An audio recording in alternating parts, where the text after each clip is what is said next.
Chris Lee and Blake Lovell of Southeastern 14 presented by Stakes here to talk SEC Power Rankings. This is before championship game week. Blake, we've had a shuffle at the bottom of our bottom three teams all year. We shuffled again after Texas A&M pulled off a huge win over LSU in College Station. We got three teams at the bottom, A&M, Auburn, and Vandy. And A&M, by virtue of that win and also being the only team of the group of three to outscore its opponents all year, the Aggies ranked 12, Auburn 13, and Vanderbilt 14. Yeah, just as a full disclosure here, I'm playing the role of Chris from last week, I think, in terms of my voice and having a cold. So just an FYI. But yeah, I mean, I'm not surprised. Like we said, we do these with our individual staff rankings, and not surprised A&M gets the bump because they did have the big win over LSU. And like we talked about in the live stream, I mean, probably a little frustrating for A&M fans, even in a win, because you kind of see how you play in a game like that and think about what might have been. If that happens with some other games this season, they lost some close games. So, yeah, not surprised for A&M to move up. And then Vanderbilt, we kind of pumped them up last week, winning two in a row in the SEC and their highest placement of the season. But the way they lost the Tennessee game, I think that was probably a no-brainer to kind of move them back to the bottom. Yeah, Vanderbilt lost 3 games by 50 points or more this year and also won 5 games. That's kind of hard to do. Yeah. But anyway, that was Vanderbilt's season. Okay, really from 11 down to 5, not super clear. I mean, there are certainly tiers here. Florida and Arkansas were the next two. We went Arkansas 10, Florida 11, actually tied in points in our rankings. But Arkansas, by virtue of being ranked higher by more voters, gets the 10 spot. The Razorbacks had a very disappointing loss this weekend to Missouri, and Florida was right there with Florida State, but couldn't pull it off in the end. Yeah, I mean, I feel like this has been like a tale of, I mean, really the entire season. We've talked about how difficult Arkansas' schedule's been, but, it's like a couple plays away maybe from beating LSU. You blow out Ole Miss in a game that wasn't as close as the score indicated. Then you lose at Missouri. Meanwhile, for Florida, you blow out South Carolina, who went on to get 2 top 10 wins. You lose at Vanderbilt, and you play a pretty good game at Florida State. So, yeah, it's I think these are just all the teams, as we said, just hard to figure out this season. And yeah, I mean, you got to put them somewhere. But I think in terms of disappointment, I mean, I'm sure both fan bases are disappointed in terms of just maybe the finish, but I still think maybe Arkansas a little bit more disappointed. I don't know if that's fair or not, but I just think it's we talked about where they were to start the season, and Florida was just a hard team to figure out. But yeah, Yes. it's just kind of, but that's the way with all these teams, right? So not surprising. Yeah, Florida beat Utah, loses to Vandy, beat South Carolina. Just a weird season for the Gators. Okay, number 9, the Missouri Tigers. Missouri has been tough all year, really, other than the blowout losses to Kansas State and Tennessee, in which the Tigers looked awful. And really, I say the Tigers looked awful. Missouri was in the Tennessee game at halftime. But anyway, Missouri has had a solid season. The Tigers 6-6 overall, 3-5 in the SEC, which is exactly what Arkansas was too, by the way. Anyway, they'll head bowling, and we'll wait to see where that's going to be. Yep, as we said, kind of I mean, one of those seasons where a couple things break your way. Think back to the Auburn game, the Georgia game. Who else? The Kentucky game. I mean, it's just, Yeah, that it's punt. again, yeah, like it's just a completely different discussion we're having with Missouri too. But you know what? We can say that about a lot of teams. And it just wound up, bouncing a variety of ways rather than just in the direction of a few different teams. It's like all these teams in this range just kind of bounced off each other at times with wins. And so, yeah, I mean, we talked about the defense all year long. It's been something that's very impressive. And it gave them a chance to win pretty much every game they played except for the Tennessee and Kansas State game. So, Okay, the last team in our bottom half of the countdown coming in at number 8, the Kentucky Wildcats, who scored a big win over Louisville this weekend. Yeah, I mean, they're they're another team, right? Like you said, these are all kind of teams that are in that similar discussion of, plays some close games. You think back to the Ole Miss game, certainly, I mean, the way they lost the Tennessee game was pretty disappointing. The Vandy game obviously stands out. Didn't play terrible against Georgia, just couldn't find, enough to get going. But then you finish the season with a top 25 win. So it's like, there were so many different teams like this season. And I think it's, we always say it's just kind of the strength of the league in terms of, I don't think necessarily you're saying these are a lot of average teams, but at some point, I think the grind of the SEC just kind of takes over. And, maybe for Kentucky, I think certainly, I think someone asked us the question, didn't they, in the live stream, whether Kentucky or Arkansas was more disappointing. Um, I think you're a little disappointed if you're Kentucky, even to finish 7-5. But that also, I think, kind of tell you that the state of the program and where it's at. It's the expectations were very high for this team, and at one point, what, Chris, they were number 7 team in the country heading into that Ole Miss game. So yeah, from there, probably not the finish they wanted, to say the least. That Vanderbilt game certainly one that's kind of glaring, as is the Tennessee game, the way they lost. But yeah, I mean, nonetheless, a 7-win season. I'm going to kick off the top half of our countdown in a minute with an odd stat that has just occurred to me as I'm doing this. But first, a quick word from our presenting sponsor, Stakes. Predict sports better than the crowd for a chance to win NFTs. With Stakes, players can cement their sports predictions against friends, other fans, and influencers forever. Don't let your sports genius go overlooked. Join Stakes and have the best predictions captured in the moment. Head to playwithstakes.com/14. Use our invite code Southeastern14 and get a double welcome bonus.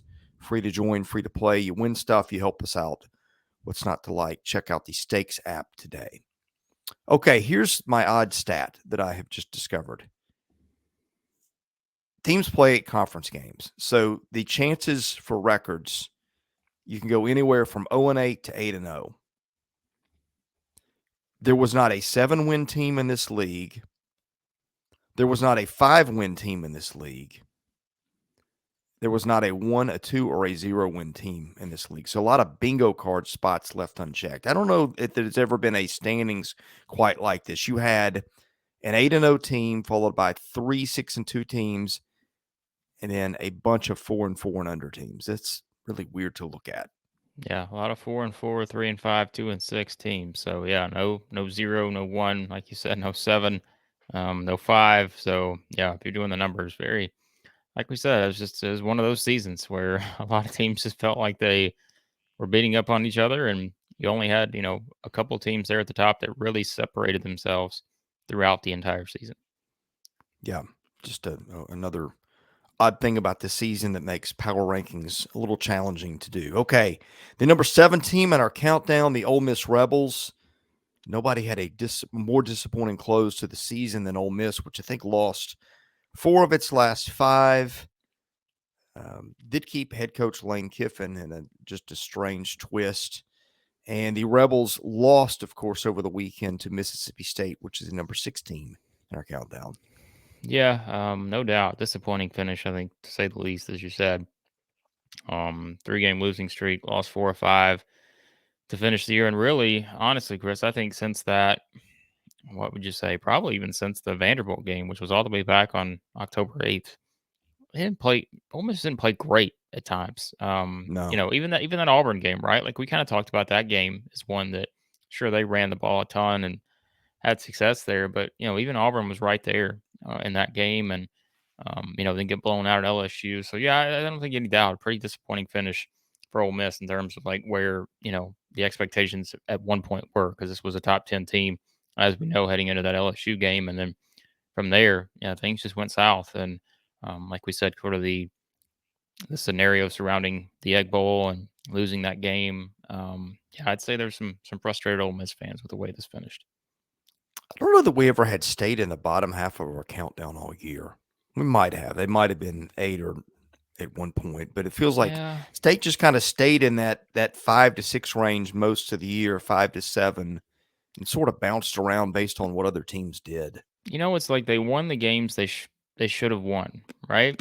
And Yeah. then it seemed like they lost the games that, I'm not saying you expected them to lose. Well, I guess, at LSU, we thought we probably picked them Mississippi State to win that game, but that's LSU kind of took off from there. Yeah. Um, the Kentucky loss I think was disappointing, but not surprising. The Alabama loss, not surprising. The Georgia loss, not surprising.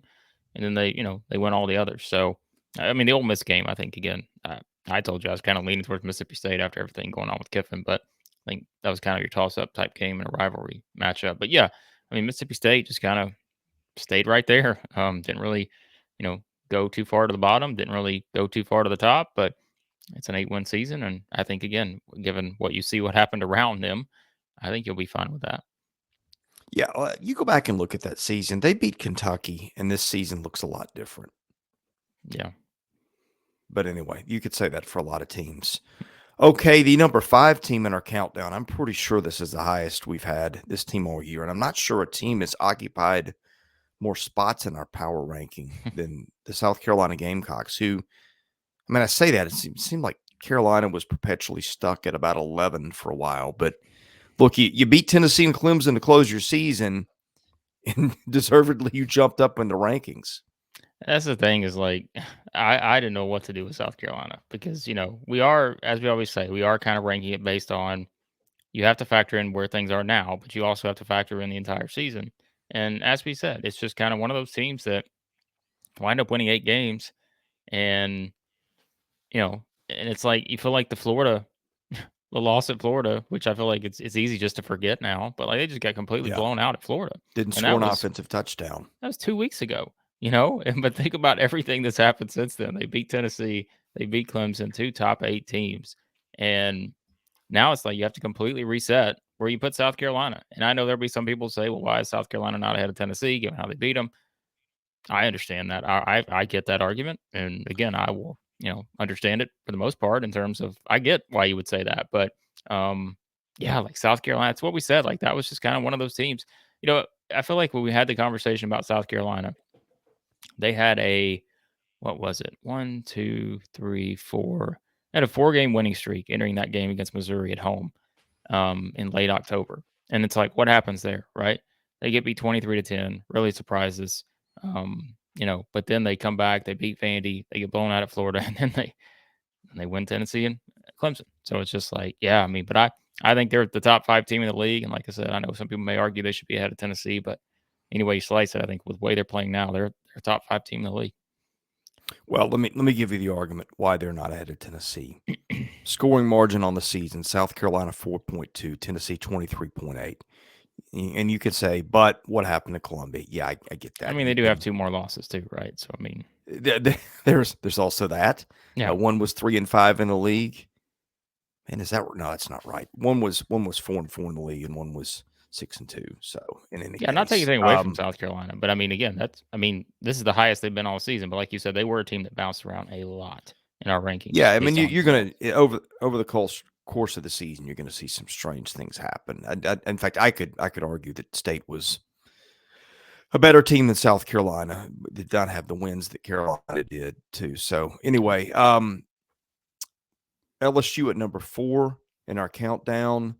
The Tigers are headed to the SEC championship game, but a pretty big ding on the resume in the loss at College Station, which is I think a 15-point game. Yeah, no choice but to drop them after that. Yeah, I mean it's disappointing. Like, again, we talk about some teams feel like it's just disappointing finishes, but I mean they had everything there. The setup was there. The likelihood of them beating Georgia, I think, would have been a challenge. It's like even if you beat them now, it's all for nothing. I mean, I don't want to say it's all for nothing. You're still the SEC champion, but for the bigger picture of getting to play for perhaps a national championship, it's pretty disappointing. I think just the way they played at A&M, and yeah, but still, like we said, still I think the most improved team from start to before week 13, maybe not week 13 itself, but yeah, it came a long way. But again, I think that it'll sting a little bit just in terms of how the regular season finished. Okay, top 3. Tennessee at 3, Alabama 2, Georgia at 1. You could argue we have Tennessee and Alabama out of sequence. You might be right. Really, you look at the resumes. Tennessee did beat Alabama, but that was in Knoxville. by a field goal in the last play of the game. Scoring margin, Tennessee 23.8, Alabama 22.8. Pick your poison there. I think the one thing nobody will have an argument with is Georgia at number one. The Bulldogs in the regular season with a scoring margin of 26.9 points, which in addition to the 8-0 record also happens to lead the SEC. Yeah, the Tennessee-Alabama debate. I keep going back to that South Carolina game and fair or unfair. It's like I just how many you play that they play that game how many times? How many times do you get that same result? I don't know. Like I'm not confident saying that wouldn't happen again.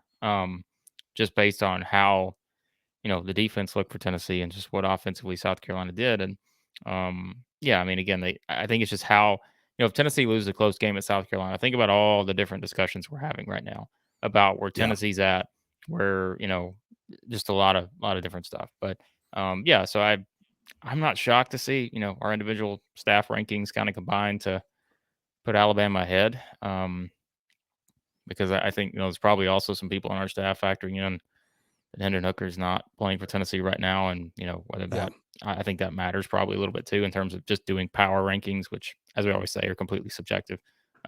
But yeah, so I'm like you said, Georgia's number one, and zero doubts on that one. So we will have our Wednesday night live stream. You can come argue with us about our power rankings, ask us questions, whatever. Be sure to hit that subscribe button, which is free. That way you don't miss your notifications. We'll be doing a lot of hoop stuff this week. We've previewed the SEC championship game between LSU and Georgia. That's up on our channel. Anyway, thank you for watching Southeastern 14 presented by Steaks. We'll see you again soon.